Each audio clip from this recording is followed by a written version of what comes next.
Well, good evening, ladies. It's great for us to be back together again. And so I'll greet you, Afua. Nice to have you on the call today again. And also to Dr. Victoria. Nice to have you too on the call today. And also, obviously, our lady Dawn Grant, who is our lead person. Oh, there's Lady Grant. Who hasn't been given the title yet, though. Amazing. So it's great to have you two here today. So today we're going to have a lively discussion. And I say lively because I think when we talk about things about relationships, it tends to be quite lively because we're talking about ourselves, we're talking about things in the media, we're talking about definitions, we're talking about experiences, all kinds of things. So today we're going to talk about being single. And I know that the title about musketeer was there, so Dawn will explain that because I'm not sure what the musketeer thing means. But anyway, it says musketeer on it. But anyway, single. Now, depending on when you use that word and how you use that word, it brings joy, or it brings a bit of pain, or it brings a bit of annoyance, or it brings a bit of, unbridled hysteria, depending on where you are in your life. So I thought I'd have a look at the word single and have a look at definition. So this is the first one that I found. This definition is a bit of a long one, and it says, in common usage, the term single is often used to refer to someone who is not involved in any type of serious romantic relationship, including long-term dating, engagement, yes, I feel all of that, marriage, or someone who is single by choice. A few little definitions in there we'd have to come to as well. So what's another word for single as well? So if I asked you, ladies, just to give one word, which is another word, if you didn't say single, what would that word be? So Afua, single, what was another definition of that word be? Estranged. Estranged, okay. Dr. Victoria, what would you say? Unattached. Unattached, that's in the last list here. Excellent. We'll come back to the estranged. Dawn? Yeah, I was going to say unattached. So now I have to think of a new word in like 2 seconds, and I can't. Okay, so I'm going to give you a few that come on this list here. What's another word for single? And I think once I said them, I think we'll have a little discussion about what you think about some of these words, which are alternative words for single. And we'll go around. Unmarried, lone, lonely, solitary, sole, unwedded, wifeless, bachelor, celibate. So those are some of the things that come up when it talks about being single. So Dawn, when you've got that list in front of you that I've just mentioned, which one of those actually strikes you? Probably unmarried, unwed, and you've got bachelor and you've got spinster as well. Well, I haven't said spinster, but yeah, that's obviously the opposite one to bachelor. But why did that why did that actually strike you then? Those particular words?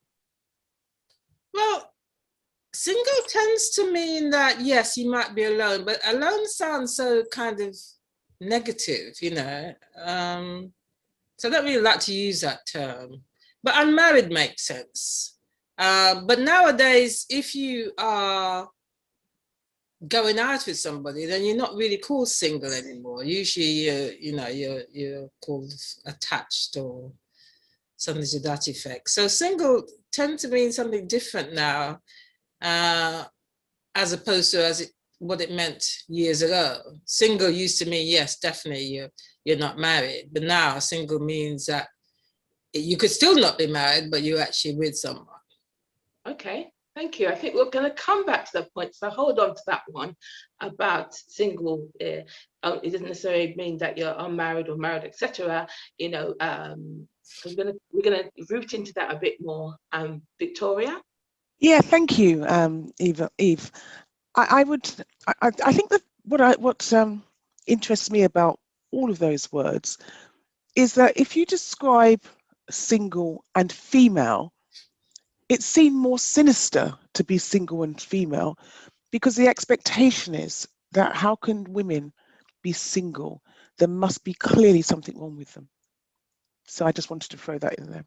As against a man, it's okay for a man to be single, but Because when he's not single, he's an eligible bachelor. eligible backs. Whereas, well, if a woman is single, it's seen as a spinster or something clearly wrong with that woman. Why she couldn't find herself a man or a woman, because there's same-sex relationships as well. Okay, thank you for that. We'll come back and we'll think around that at the edge a bit more, dive in a bit more on that one. Afua, what would you say about those words and what they bring to you when you think about them?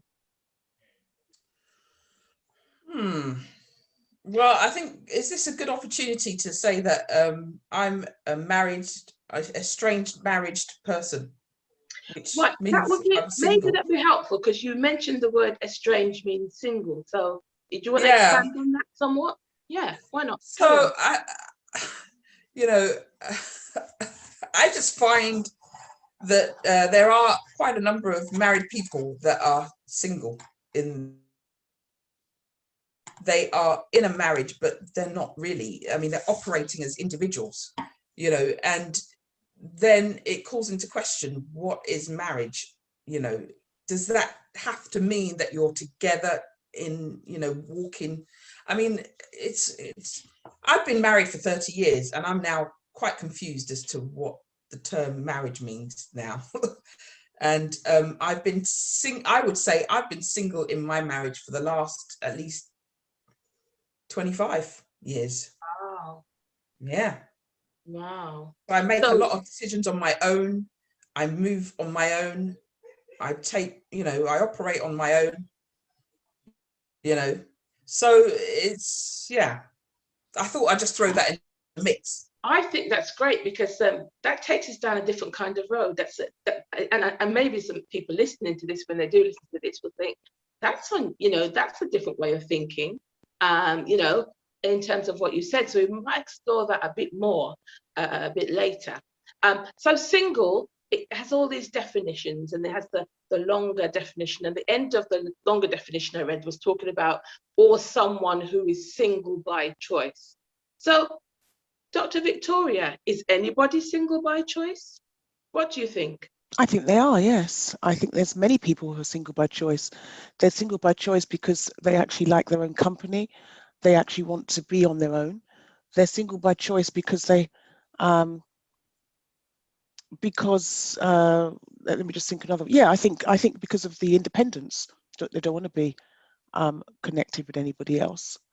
But it also unpacks. We need to unpack the word single and what that means again. Okay, brilliant. Dawn, what do you say?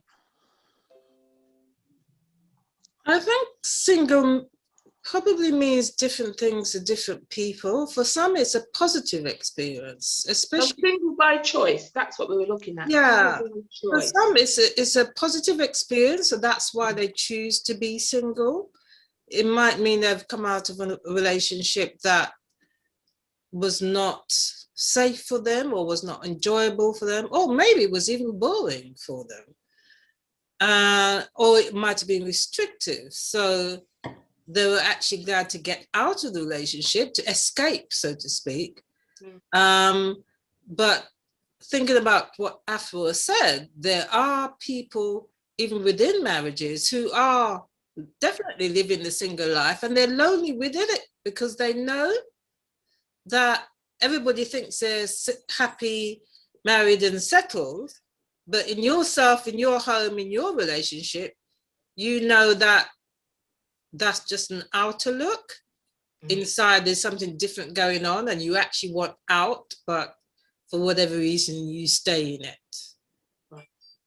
Okay. Yeah. Afua, what does that term single by choice, what's the connotations from that to you? I really love this question, actually, single by choice, because I didn't make a conscious choice to become single in my marriage, and it's progressed over the years. The degree of my singleness, or making decisions singly, it starts off where you lose trust in the financial aspects of the relationship, and so you break away and start operating very singly in that mode. Then it becomes an emotional break off, and then it becomes a physical break off, and then it becomes, so the detachment is progressive. So when I say 25 years, it didn't all happen at once. It's happened over a number of years where I've become increasingly single. And now, I mean, so I'm talking about it in degrees, really. I don't know whether that, again, makes sense to anyone, but I think it's just the kind of break-offs points. And I could even probably, if I really sat down and thought about it, I can identify the points when I made a conscious choice to break off from that aspect of the relationship. Right. And as you're saying that, what comes to my mind is like, when you've got knitting. So together you've knitted something, but then you decided to unravel it, pick it apart. Exactly. Right. That's what came to my mind. Brilliant. So, yeah. Can we just ask you another question, and I don't mind asking it, because many people may listen to this and say, oh, isn't that sad? Isn't that sad? But I would sort of think it could be about something that's expedient because of circumstances. What would you say to that? Another great question, Eve. And, I think if you see a previous recording that we did about the crucial conversations, I think a lot of the time, as I've grown older, I've avoided having some crucial conversations. I actually got married quite young, quite early on. So I didn't have language. I didn't have the means in order to have crucial conversations. I didn't have the mechanism to actually tackle some of the key problems in my relationship, which is why the breakdown happened, the separation happened.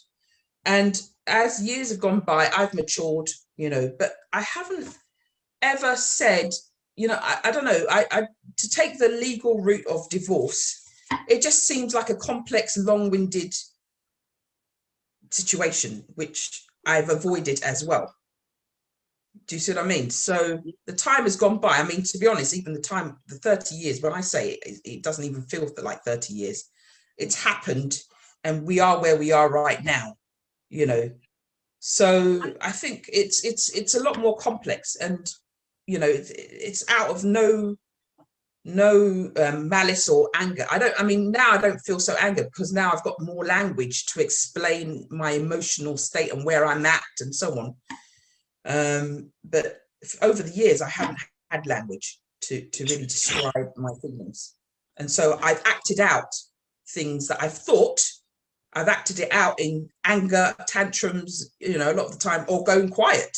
I haven't necessarily stood in and actually said, this is what's really bothering me, because I just didn't know how to do it. Right. Yeah. Thank you for that. And I think we've all got something in common, that we got married very early. My first marriage, I was 22. And I'm sure maybe we're about similar ages or younger, when we actually went into our marriage. And so, later in life and being single. Now, they used to use this phrase, didn't they? Single and ready to mingle. So it's when you hear a phrase like that, it's almost as if, isn't it terrible that you're single? You need to get out there and mingle and find someone. But, I've been on my own since, I separated from my second husband. It was in 2005. And I haven't been in a significant relationship. Well, I'm kind of now, but I'll come to that. It's in a significant relationship since that time. So, my singleness, as I would call it, has stretched on quite a while. But with some of these definitions, I actually was single and have been single for a long period of time, but more latterly, not so much. There is someone there.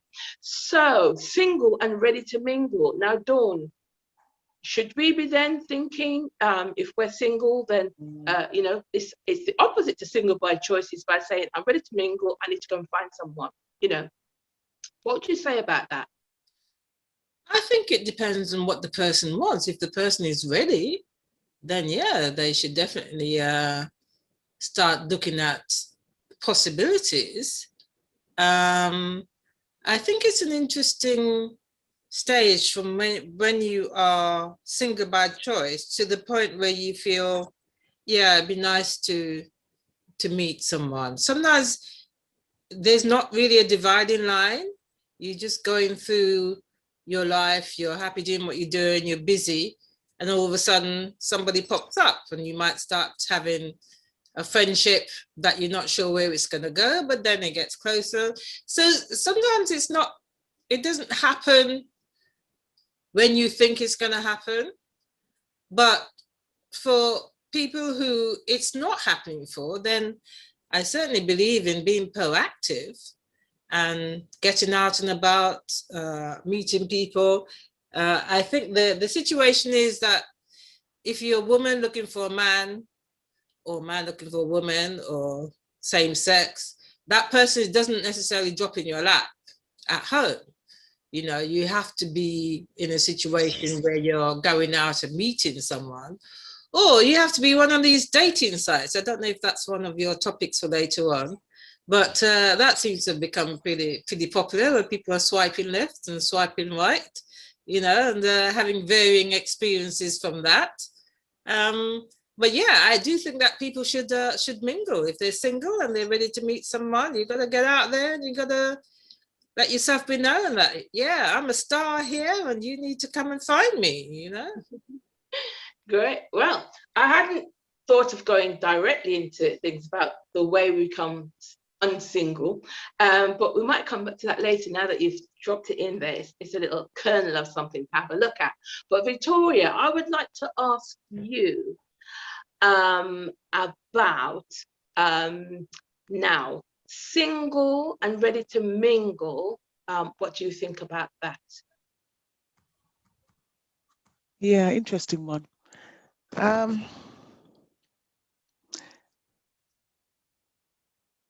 Yeah, I think the term in itself could be seen as promiscuous, a kind of promiscuity around single and ready to mingle. I suppose if you turned it on its head and said, and unpacked the word mingle, meaning that you're ready to have a companionship, which is somebody who you get to know as a friend, perhaps makes a little bit more sense. Yeah, I too was married at 18, well 19 actually, and bought my first house at 18. So I've always had, you know, and I had my daughters at 19. So I've always been involved with people from 16, because that's when I started living with my ex-husband. So single, ready to, I think when I hear the word single and ready to mingle, I don't like the concept of the mingle, but I'd say I'm ready to have a companion, but I don't know whether I want anybody to live with anymore. I've gone over the romantic notion of, to be in a relationship, you have to live with somebody and you have to live happily ever after. I'm happy for somebody to live in their own house and shut the door, and I'm, you know, knock on my door when I'm ready to talk to you. So it's just Hey, Victoria, you don't know that I have the same ideology as you, but we'll come to that later, because I have been censured for that. You know, I say that a lot. Why can't we have our own houses? Why can't I have my own bedroom? Why can't I have certain, and I used to say to at work, and just say, you can't say that. There's no real wanting. But I thought I might find someone who wants the same thing. You can come and visit me. I could go and visit you. We still could be married if we got married, but you know, hey. But anyway, we're kind of on the outer edges, Victoria. You and I. But there's one thing I'd like to say about the mingle, is I'm actually ready to find a nice, rich, spiritual man. But rich meaning rich. I don't mean kind of just enough to buy my nice pair of shoes. I'm talking about mega rich. You mean filthy rich, right? Mega rich, absolutely. Absolutely. Okay. Then we can start talking. Well, let's park that one for the moment, but I think that's a juicy one to come back to. So we'll park that there, Victoria. Don't forget that one. Now, Afua, you know, single and ready to mingle. So you've told us now that you're single, but you know, legally you are married, but not necessarily be about yourself. But what do you think when you hear that term, single and ready to mingle?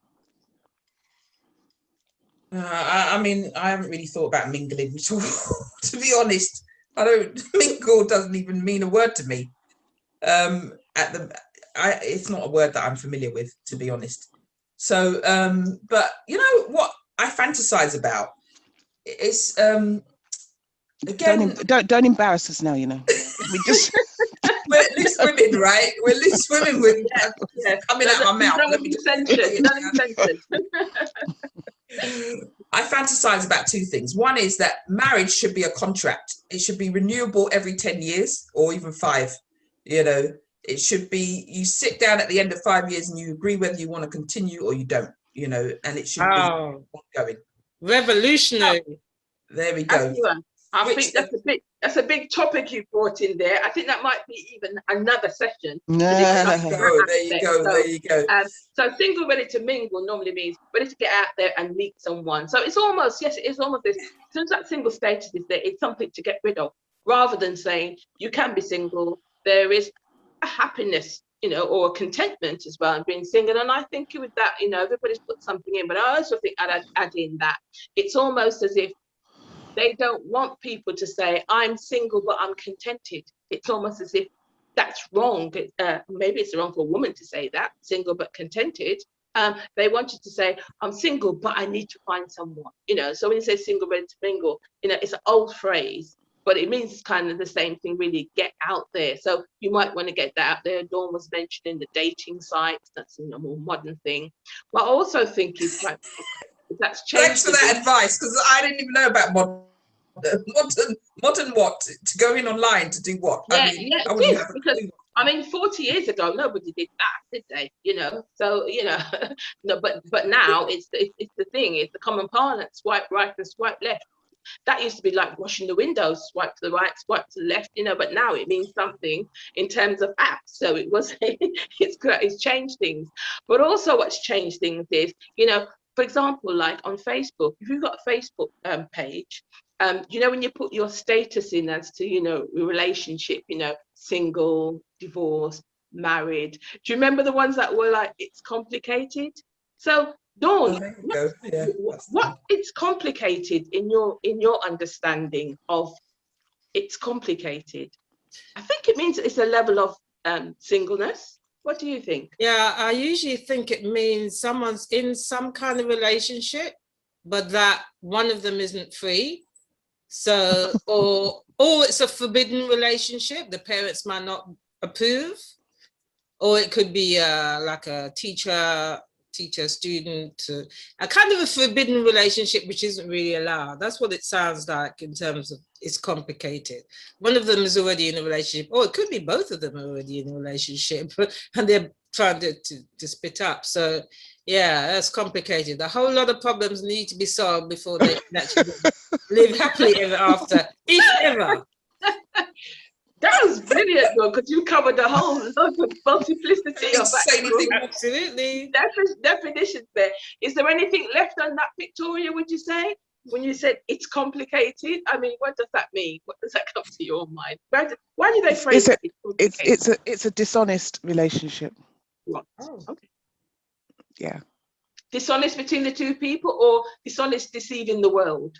I think both. Yeah. And I think that's very sad. Right. Yeah. Me personally, I think it's very sad. Because who are you fooling? That's a good question. Who are you fooling? People know, even though you don't think they know. Some people know. And Afua, what would you say? You know, the Facebook status when it says it's complicated, or what does that mean to you? What would you say that tells you?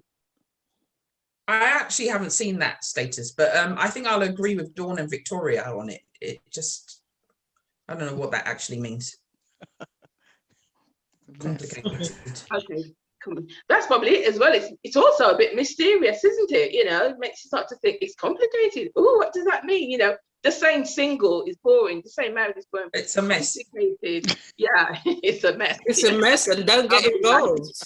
Yeah, would you stay far from this one? I was going to ask them, do you befriend those types of people? Because I mean, they may be people you know already. They may be people you know, because unless you look at their status in terms of their relationship, you don't know. But you know, you may. Yeah, but I'm saying, if they're complicated or they're in a complicated marriage, would you want that complication to end up in your relationship? I mean, I'd keep away from them, quite honestly. So I don't even You look can for them. unfriend them.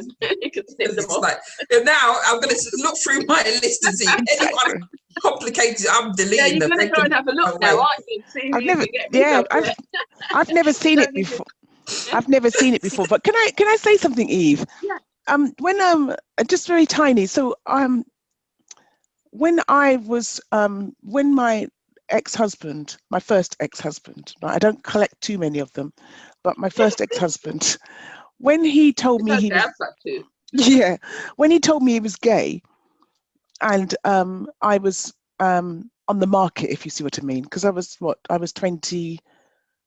about 25 when he told me he was gay, 26, something like that, or 25.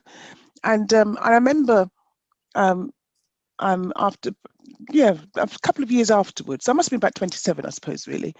And I mentioned, because I'm very open, I'm always a very open person. And I remember talking, I met somebody wanted to take me out for dinner, and I was very, very shy. So I went out for dinner and he wanted to know about my, why I was single, why I was a pretty girl, in quotes, like me. Even though I was married, but I was going through divorce. And no, I'd gone through divorce. And when I said to them that I was, that my ex-husband was gay, they nearly fell off the chair. They completely nearly fell off the chair. And now he was fine, but I'd been out with some, not been out, i.e. sexually been out, but I'd been out with some men before, just to hang out and things like this, because I was new on the scene, and I'd never lived in London before neither, and I was in London on the scene. And mentioned it to some. I used to go with a group. I used to go to clubs with a group of men, black men, and they were completely and utterly didn't know what to do with the conversation around the fact that my ex was gay, and they would use the word "is complicated," because there was this kind of, oh my God, she'd been involved with a man. We'd never want to touch somebody like that who's been involved with a man, even though I've been divorced for 3 years, whatever it was. Do you see what I mean? And so that would be seen as complicated as well. Yeah. Okay, that would be and yes. Of course, there's so many complexities in that situation. Exactly. Isn't there? So again, it could be like a throwaway phrase. Oh, that's complicated. Sometimes people say it's complicated, so let's not discuss it anymore. Just put it in that box and just leave it there and move along, because it's a bit difficult to dissect. So the other thing I wanted to throw out there, ladies, and I'm going to start with Afua and go the other way around, is if you're single and you meet someone, at what point or what should be happening in that relationship or that you started that switches you from being single to unattached to single gone to attached? Because I'd love to know. Can somebody tell me? I would love to know. So Afua, I'm going to start from there with you. In your view, what would you say that switches it from being you're single to actually becoming what you could say is attached rather than unattached? Well, I think it's emotional. There's an emotional attachment, which tends to kind of evolve from that level of intimacy. Okay. So I would expect to see intimacy and emotional attachment. Right. When you say intimacy, do you mean like telling them your secrets, or what do you mean? But can you phrase what you mean by intimacy? Physical and emotional intimacy. So sex and physical? Secrets. Yeah. Okay, sex and secrets then. Okay, combination then. Dawn, what would you say then? What moves it from being single, and then you can say, actually, I'm not unattached anymore. I am attached. Okay, it depends on the conversations you're having with that new person. Are you now moving to an exclusive relationship where you're not dating other people? Is there some level of intimacy? Is there some level of getting to know a lot more about the person than you know about other people? So that, yes, you're starting to share things about your family, secrets about your life. And also, how often, for instance, you see that person. I mean, and how often you speak to them. Is it a day? Is it a daily thing? Is it, you know, once a, I mean, if it's a once a week thing, you probably might not say it's a relationship, but if it's more of a daily thing, or every other day, or several times a day, then that almost leaves no room for anyone else. So you're becoming exclusive with that person, and you're actually investing time with that person, whether it's time on the phone or time in person. You're basically investing a lot of time, and you're getting closer through that time, because the more time you spend together, the more you get to know that person. You're doing activities together, you're going out together, and you're not doing that with other people, you know, so you're becoming, you know, set aside for each other. So that's when I would think that, yes, you are now attached. Thank you. That's very comprehensive as well. Thank you for that. And a lot of things, I want to unpack one of those things after Victoria actually says something. Victoria, then how do you move from being single, unattached, to attached with that person? Again, I think this is a question which is not as simple as it sounds. I could have, many years ago, I would have answered with a very simple answer. But now I don't know. I think it is a complicated question, because I am still very much a country girl, and so very much naive, my naivety. And so my naivety would be all the things which Dawn had mentioned and more. But my kind of maturity and seeing that there's more to the naivety is that may not contribute or be that may not still be a relationship, because the other person may do all of those types of things but still doesn't see that you're in a relationship. So Right. I think I really don't know what takes it to the next step. Perhaps as the friendship deepens, I don't think around the intimacy. When I say intimacy, I'm talking about whether it's to do with a physical relationship or whether it's to do with secrecy, because some people use relationships just to really, they see that you're somebody who can support them, help them, all those types of things. So they do tell you a whole bag of nonsense about themselves to help fix them up and make them better. So yeah, I'll still land on the fact I don't know, because I'm not sure anymore. Okay, thank Yeah. you. And that's honest. So we have to be honest, and we're here to be honest today, aren't we, in terms of our conversation that we're having? Because relationships can be quite murky in terms of defining them and situations and so forth. So it's not always as clear as we'd like to think. But Afro, I'm going to come back to you, because what I'd like to do now is a little bit of a mashup between the moving away from being when knowing that you're moving away from being single to being attached to someone. And we just talked about the point at which that happens. But Afua, who should start the crucial conversation to actually bring that about, in your view?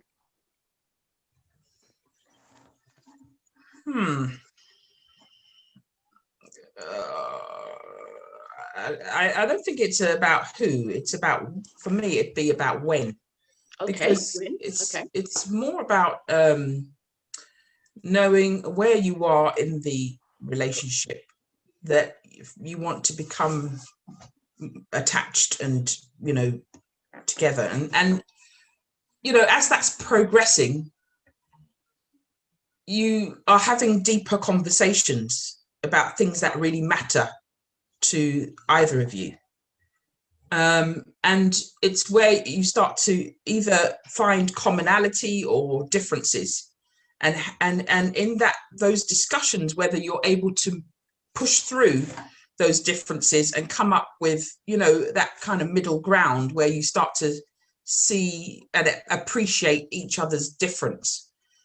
So I mean, that's a tough question actually, and I'm struggling to answer it, but maybe let's hear from others, because Yeah, I mean, just all we can do is give a stab at it, just to have a go at what we think, because it is, we're on the hoof at the moment, aren't we? It's something we've researched before, so it is really, it's an emotional as well answer to some of the things, and other ones are, it's a psychological. Oh, what do we think? But Dawn, what would you say then?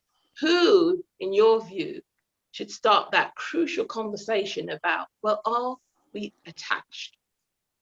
Or are we both still single? Dawn? I think in most cases it comes from the man. Yes, even in this day and age, the man is usually the one that's doing the chasing. I know that a lot of women are quite forward with that now, but I don't think it matters who does it as long as somebody does it. And that once a person does start broaching the situation of, I want you to be my lady or my girlfriend, or I want you to be my man, the hope is that the other person will respond positively to that and not kind of run away and start giggling about it. And I kind of remember being told off about that once, actually. Somebody said, yeah, I asked you to marry me and you just laughed at me. And I did it twice. So you would hope that the other person would be receptive. So whoever does it, I do think is usually the man, but you would just hope that they come together. And I suppose they're looking for clues. While they're having this relationship, they're looking for clues to see who's going to respond, to certain things that I say, who's going to respond to my touch, to my hugs, to my kisses, who's going to respond. And then eventually you get to that stage where you know that this is a person for you. For some people, it might be the person for them for that night, or that week, or that month. Who knows if it lasts longer? You're so funny. I mean, again, even as we talk, there's so many complexities to these things. It's just not simple. I mean, you get to an adult, you think you've all got it all sorted in your mind, and then you realize that there's so many aspects to it. And as you said, Dawn, it is not, if you're heterosexual, it is normally the man that will do the chasing, but there's also a modern thing about single women, actually seeing a guy and thinking, why can't I go over there and speak to them and just try and get to know them and maybe, get them for my own. And then of course we've got the whole thing about that independent kind of woman, that kind of Beyonce single ladies thing, where we're saying, if you want it, then you should have, if you liked it, then you should have put a ring on it, you know what I mean? So I'm going back to being single because you're a bit too slow, in coupling us together. So some guy was dancing up on me and it seems like he's more interested, so I'm going to give him a chance. It's that kind of thing where women are taking the lead in heterosex and saying, well, actually I want to move this along. But also there is that confidence aspect about having that crucial conversation, and I'm going to call it that because Afro has kindly come and talked about this, the video that she did, and that's brilliant. So but crucial conversations go on in relationships, as we know, but also trying to form a more longer term relationship. But isn't there also the aspect of a couple of things? One, confidence as a person, not being too shy, but also the fear of rejection, of moving your singleness along, because you have to talk for yourself. But also, as Dawn said, she laughed at somebody who went down on their knees and asked her to marry. Well, they didn't go down on their knees. Maybe that was the problem. Yeah, that's where he went wrong. She literally kicked him in the ghoulies, as they would say, but in an emotional way. That's what I mean. Which is not the thing to do, people. If you're thinking about that, in shock and that, just don't say anything. Just wait a minute and then just respond. But in hindsight, I'm sure she'll think differently. So, Dawn, what about that fear of rejection, where you're both single and you want to have that crucial conversation, but the fear of rejection? Isn't a lot of singleness about fear of rejection as well? What do you think about that? Not really. I mean, I sorry, I've come in on this because I It's wanted fine. to say something. The single and attached. I mean, I've always been the person who would ask the question, and I've got no qualms in chasing after somebody, but not chasing after somebody and stalking them or anything like that. But I've no qualms in that. I also have no qualms of being rejected at all if they turn around and say no. But then there's another element of that, because even though I am very shy, but shy in certain things, I'm not. I kind of, if someone rejects me, I think. I mean, I haven't had lots of people to reject me, so I've not really got involved with relationships that much. But if they rejected me, I would say they'll. I deserve to be rejected, which is a different thing. So I don't take on the rejection thinking, oh, I feel so sad that I'm rejected. I would internalize it and say that, well, I clearly deserve to be rejected, and that's why I've been rejected. Not that I'm not a good person, not that I'm rejected because he doesn't like the offer, but it's rejection because of the internalization of, well, what would you expect? Of course they reject me because that's the type of person who should be rejected. So there's that aspect. Wow. Very, very different. But then, I grew up in a different household, a different type of lifestyle as well. So there's all different things.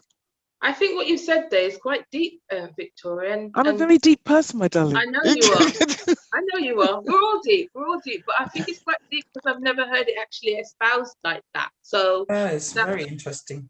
That's very interesting. We might come back to that. Might take a little bit into that. Who's next? Was it Dawn? Yeah, Dawn. So is it that fear of rejection in terms of us in our singleness? Isn't it fear of rejection that keeps some of us single anyway? So we might be talking to someone, but wanting to move to the next level could be either fear of rejection or lack of confidence. Well, yeah. Another scenario that I've experienced where you're really friendly with a single guy, and but he's not saying anything, and you want to say something, but then you're fearing the rejection and thinking it will ruin the relationship forever. So then you say nothing, and then that goes on for years. So there is that, there's definitely that fear that if you say something, it changes the relationship. Yeah. Afua? Yeah, what's coming up for me from that question is fear of rejection. I mean, for years I suffered with self-esteem and self-confidence, and so rejection was probably the reason why I stayed. I've been no, that's not it. That's not it at all. It's part of it, because even like as you're describing, going out and being single and looking for a new partner and all of that, I just never really found a want or a need to do that, if you see what I mean. It was more and rejection. No, let me just focus on the self-esteem and confidence, because I think that's really where I was challenged, about whether I could, if I was single tomorrow, would I find a new questions would come up? Would I, be able to, I don't know. It's a whole complicated process. Complicated. Confusion. Complicated confusion. Yeah. Entanglement.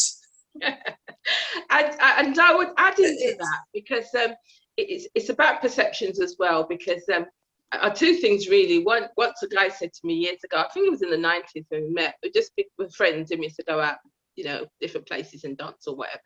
Is it just a friendly basis? And I would be talking about being single and I'd like to meet someone one day. And he actually said to me, Eve, because you could get any guy you wanted. And I was like, why would you say that? That's what he was thinking. But I'm actually a little bit shy. I know I've been married twice, but don't let that make you think that I'm not shy. I am kind of naturally shy to approach a guy and actually say anything. I think I've only done it twice. Then once my friend sort of warmed the guy by chatting to him, then I approached him. The next time I went up to him because thinking, oh, this is somebody I wanted to meet. And then we met, and I thought, well, if we don't go over, I went to talk to them. So I did. I just took the metal and went forward and talked to them. So there's also that perception about really that if you're confident in your life professionally or in church or whatever you might be in that single, what kind of thing, then surely you wouldn't be able to stay single, because that confidence would just lend itself to relationships different though, isn't it? Yeah. Relationship is different. Yeah, I have a lot of guy friends, but I really just see them as people, that I have conversations with. So again, I talk about self-esteem, but it was more about, okay, so every time I thought about leaving or becoming single, my mother would say to me, no, you don't do that, and you stay in your marriage, so I would go back and then we'll start again, try and fix things, and it wasn't fixing. And so that's what's been happening over in, so I'd be listening to as soon as I had a major breakdown, I'd go about talking to people, trying to get, some advice, support and whatever, and come back in, and, you keep just trying to keep going. And it's been, so I think as those years were also going and I was breaking away, mentally, emotionally, physically, whatever, I was also losing confidence and my self-esteem. So, just moving forward and looking out to find somebody else and try and start forming a new relationship just wasn't ever a thought or an option for me, because I was so busy entangled in the entanglement. Right. Yeah. Definitely coined a new phrase there that's coming out about entanglements and that. But we're moving towards the end of this discussion. We only have a few minutes left, but in throwing something in, because something resonated with me when Afua said something. Afua, you said something just then, resonated. So in your singleness, ladies, of course, everyone who's single thinks about prospects. In other words, who would be a prospect? Either mentally, you have it in your mind. So when you meet them, okay, this could be a prospect, or you meet them and they, that you find that they're single and you chat or whatever, you have an idea. So I'm just going to throw this out there, because when Afua talked about having male friends and so forth. Now, I'll tell you what I think, so you just see my thinking. It might be stinking thinking, or it might be genius. I don't know which one it is. But in the relationship world, if I know there's somebody that I know and I see them as a brother, they're like my brother, I know one thing: I would never cross that line to say that we can start a relationship or become attached, because I see you as a brother. Now, it doesn't necessarily mean that they may not see me that way, but to me, it's like, I know nothing's going to happen because this person is in the brother category. What do you think about that, Dawn? Yeah, well, I can think of a few guy friends I have that are in the brother category. I wouldn't have named it that way at all. Okay. But now you've shed new light, Eve. I can see what's happened. Yeah. I love it. And they probably see me in the sister category. So that could probably explain a few things. Yeah. But when you meet somebody who's not in the brother category, you kind of know. You know. So, and that, you kind of know I could never be your sister. You know that much anyway. Yeah, absolutely. You know what's going to happen with the two of you in a room on your own, Yeah. You know that there's not going to be no brother and sister relationship. So, I know. And that's an interesting way. But I did want to ask Afua one thing, if you don't mind, Eve. Please, yes. Afua, does your husband know that you're in the kind of single zone with him? He will now. Yeah, are we going to be okay after this video? Right, Dawn can cut out all those bits, can't you, Dawn? We're just editing. Sorry, Afua, carry on. Well, he knows, because I've said it several times, but whether he believes it or not, maybe now he will believe it. Oh, so we can leave this bit in then? Leave it in. Okay. But again, I totally agree with Eve. Brothers, that's how I see most of my guy friends as brothers. So I mean, I have brothers, I have sons. So I talk to these guys as if they're my brothers, So when I have issues, I'm talking to them about some of my issues, and we gas, and they've become close friends. So years and years and years have gone by, and we're friends. So yeah, interesting.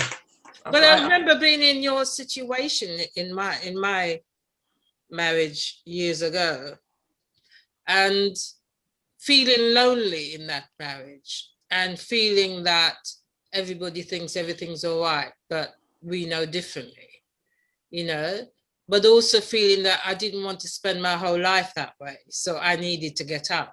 That was my view, you know. I mean, we lasted, I think it was 18 years together, but Oh, wow. for me, I felt, no, there's not going to be one more year, not one more year. I'm not going to be in it 2025. And I know this is what a lot of our grandparents did, you know, or even parents. You stay in your marriage, okay, you're miserable, but you're waiting till that 50th wedding anniversary, 60th, when you know, you were happy for 10 years, but for the rest of the 40, 50 years, you were miserable, but you weren't telling anybody. Yeah. But I haven't been miserable, though. I've actually done things for myself in order to keep myself, but I might, again, there's a lot of avoidance in the midst of it all. Yeah. You know, where I'm avoiding real crucial conversations. Mm-hmm. So I'm sacrificing a lot of things, you know, like I said, self-esteem, you know, has eroded over the years in various forms. You know, my aspirations have been, you know, kind of diluted along the way, you know. So I know that I paid a price for the choice I made. Right. Thank you, Afua, and thank you very much for sharing that, because obviously, you know, it's personal and there's painful elements to that. So thank you very much for being so, you know, sharing so candidly on that. So Victoria, I'd like to come to you and say, can a brother be another or not? See, I'd turn the question around, as I would. What about the sister who has a brother? Sister who has a brother. So my second ex-husband was the opposite to the first ex-husband. So the first ex-husband is gay. The second was gay, and the second ex-husband was the opposite to that. Had domestic violence issues. Let's use those terms. Okay. All right. So different spectrum. Yeah. And so his sister, I knew his sister, and it was her brother. By the time I met her brother, when I started to have a relationship with her brother, that was you know, it became a problem. It became an issue. So I wanted to just mention that, because you turn it on its head. But I also wanted to go back to Afua and go back to what Dawn said as well, if I may. Which is that in both cases, well, the first case, I was being begged by his family, to stay in the relationship and just pretend. And, you know, he could live upstairs and I could live downstairs. And I thought, well, I'm too young. And I didn't even know what gay was until he told me what it was. So that was that. And in the other one, hell no. Yeah. That wasn't going to be happening. I tried with the 7 years of let's try to work this marriage out and work out this. But at the end of the day, it's about oneself and your own sanitary.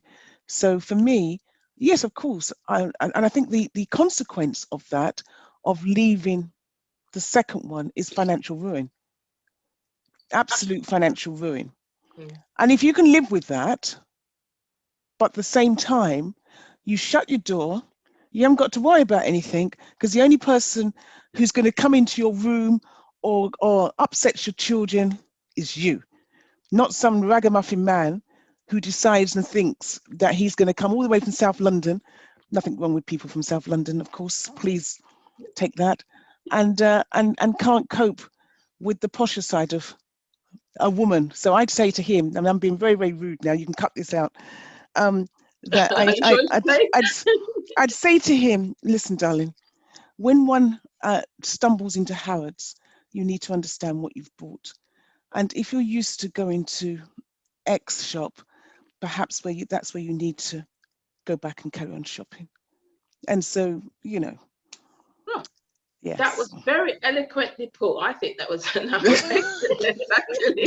But again, what you were saying is you became single by choice, but also single by circumstances. The two things were intermingled, and needs must. It was either that, Eve, or we had a pond at the time. And I remember talking to some friends in Canada, because lots of my friends are outside the country. And I remember asking whether there was, if I bought some piranha, is it piranha fish? Would they pick him clean? No, they probably would. They probably would. But I think he'd probably be screaming a lot by then and bringing attention to himself once he got to that point. But once he got into the water. No, if I pushed him in the pond and put the fish in there, what would be left? Oh, wow. But look, ladies, it's been brilliant. I really enjoyed this discussion. And maybe at some point, maybe 6 months from now, we could do a part 2, because I think we just kind of, the surface is touch the edges. Yeah, and I think there's so much more. And thank you for being so candid. Thank you for sharing. And of course, we can discuss these things and we can laugh as well, because laughing is important. And I think laughing is a really important for relationships. Exactly. Those of you who are single by choice at the moment and looking to become attached, try and find a guy with a sense of humor. Believe you me, down the line, it's really important that they are able to laugh. Yeah. So I should hand back over now to Lady Dawn as we finish our session, and she's going to close it off, and then that's it. Thank you, ladies. Thank you. Well done, Eve. Wow, what a great topic. And we learned a few more things about each other.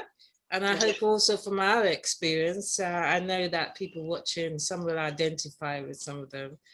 It is a wonderful thing to be in a couple, but it's also wonderful to be single and happy.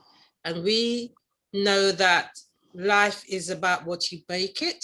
You need to be the kind of person that chooses to be happy, whatever state you're in, And sometimes if you're in a relationship and it's not going smoothly, yes, there are things you can do to improve it. But I think like Afua, sometimes we find things to do to keep busy. We find ways around, being down, like you can be down every day. You find ways around it, whether it's a new hobby, whether it's work, whether it's new challenges, whether it's being busy with our children. We find ways around it. But a good relationship can be heaven on earth. That's one thing that, we've all experienced at some point in our life. And if a marriage ends, it doesn't mean it's the end of life. There are new marriages. There are 2 of us here who've been married twice. 3 of us. 3 of us. Yeah, because Eve's been married twice. Yeah, that's you and Victoria. Oh, I thought it was you as well. No, not me. I've been married once. Oh, right. Once bitten, twice shy, was you? No. I'm not sure I'd say twice shy. It's just that, it hasn't happened. It doesn't mean it won't, but, it just hasn't happened again yet. But there are opportunities that can happen after a marriage is over. And there are happy marriages, there are happy relationships that happen even when there is no marriage. I've got to say that, we've got to bear that in mind. Sometimes it's not the ring that makes you happy. Sometimes it's just the fact that 2 people love each other, working together to build a strong relationship. And some people stay together for many years, very happily without a ring. But us who brought up in the church, I think most of us have been, then apart from Victoria. Oh, apart from you too.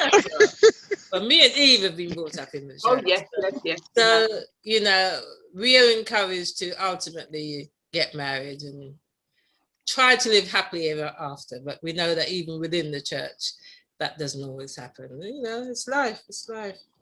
But all I can say is just try and be happy. We can choose to be happy. We can choose to do things that keep us occupied and keep us sane, so that when the next man or woman comes along, we're able to give to them rather than take and be fixed, like Victoria mentioned earlier on. I thought that was quite a good point, actually. Some people are in relationships to be fixed. Like you find a new psychologist, a new therapist for free, and it shouldn't really be like that. But they want the breast milk. They want to continue having breast milk, and you're thinking, no. Yeah, you want to be mothered. Yeah. They want to be mothered. Yeah. So thank you, guys. Thank you so Thank much. you. Thank you, everyone. I look forward to another great topic, another day. And well done, Eve. It was brilliant. Yay. Thank you, ladies. Thank you. Thank you for making a Bye. great session. Everyone. Bye.